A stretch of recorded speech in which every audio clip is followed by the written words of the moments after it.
యేసయ్య సిలువపై మరణించిన తరువాత చాలా మంది వెనక్కి తిరిగి వెళ్ళిపోయారు. కానీ ఒక వ్యక్తి అతనిది గొప్ప పాత్ర అని చెప్పుకోవచ్చు. ఎందుకంటే యేసుక్రీస్తు ప్రభుల వారితో నడిచిన ఎంతో మంది మనుషులు ఆయన శ్రమ పడుతున్నప్పుడు ఆయనతో లేరు.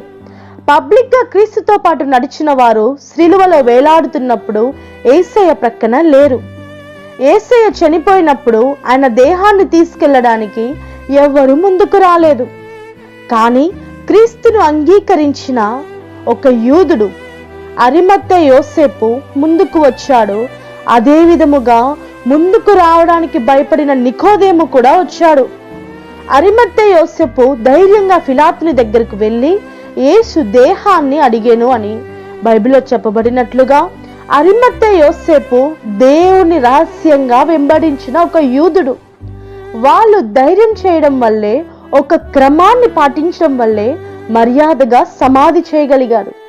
అలాగే మనం ఎంతకాలం పని చేశాం, సువార్త చేశాం అన్నదానికంటే ఎంత పని చేశాం అన్నదే ముఖ్యం. మనం కూడా మన విశ్వాస జీవితాన్ని ఈ రాకడ దినములలో నిలబెట్టుకుందాం.